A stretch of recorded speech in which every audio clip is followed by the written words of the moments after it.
From time to time, we like to catch up with the leaders of some of America's biggest companies. This morning, David Pogue talks shop with the head of a high-tech giant. Welcome to the launch of Windows 95. Microsoft has never been what you'd call a subtle company. Windows 95 is so easy, even a talk show host can figure it out. Almost 23 years ago, to promote its new Windows 95 operating system, the company hired Jay Leno as host. And sir, your name is? Pete. Pete, how are you, Pete? Lovely outfit. Are you single? And made an ad starring Jennifer Aniston. Well, what happens when you had the old Windows and then installed Windows 95? Under CEO Bill Gates and Steve Ballmer, his successor, Microsoft dominated the PC market and became one of the most valuable companies on Earth. It's nice to have a business that's growing at 20%. The question is, what happens after? But by 2014, when Satya Nadella became the third CEO in Microsoft's history, things had changed. And we are calling it iPhone. Smartphones had taken over the world, running software from Apple and Google. People wondered if Microsoft's best days were behind it. In his recent book, Hit Refresh, Nadella writes about his effort to change the company's culture.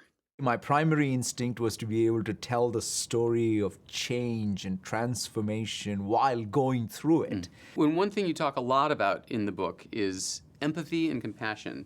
Bill Gates and Steve Ballmer, during their tenures here, had terrific strengths as leaders, but I'm not sure, compassion would be the word that jumped out about a young Bill Gates or Steve. Am I mistaken about that? I mean, I think, in their own way, I feel that they have a lot of that, very deep in what they did and what they're doing today. But when I think about empathy or compassion, I think it's a business essential.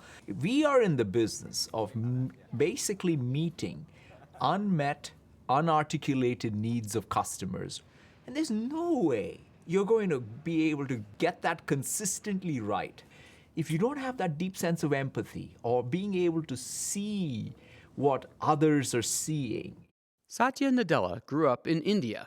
He moved to the U.S. in 1988 to study computer science at college. And then, in 1992, during a visit back home, he ran into Anu Venugopal, an old family friend he'd known since elementary school. And he realized she was the one.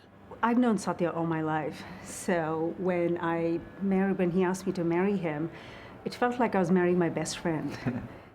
Anu and Satya Nadella are both American citizens now. But immigration laws at the time forced them to spend the first year and a half of their marriage apart. We wrote letters and long phone calls. I think most of Satya's paycheck went towards phone calls. And they were expensive. They were very expensive then. The couple knows all too well the value of empathy. Their son Zane, who's 21 now, suffers from cerebral palsy. To be able to see the world through his eyes and then recognize my responsibility towards him, that, I think, has shaped a lot of who I am today.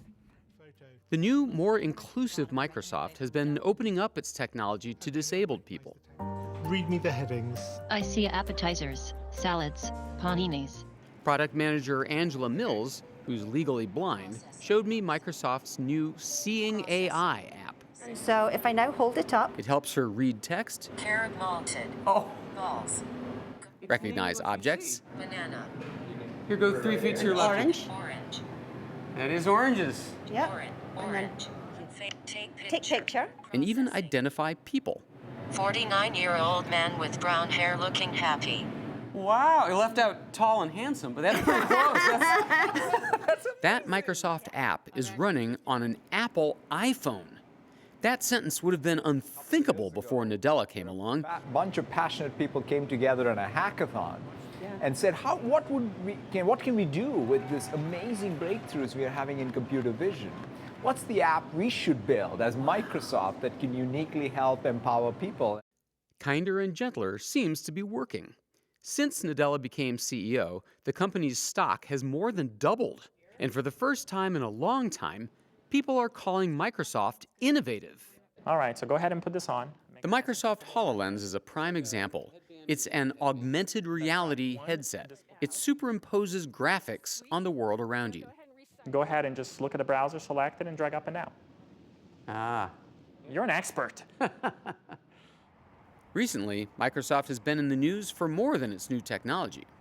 I'm here today to announce that the program known as DACA that was effectuated under the Obama administration is being rescinded. Nadella says he's had good conversations with President Trump. We'll start with our wonderful, great genius from Microsoft who has done one hell of a job. But he has forcefully denounced the administration's immigration policies. He's even promised to provide lawyers for any of the so-called dreamers at Microsoft who are now threatened with deportation. For this immigrant, an unlikely CEO, that's more than just a business decision. It's personal. I always say that I'm a product of two amazingly unique American things. One is American technology reaching me where I was growing up and making it possible for me to dream. And the enlightened American immigration policy allowing me to come and live that dream. And so that's what I think makes America and American companies unique.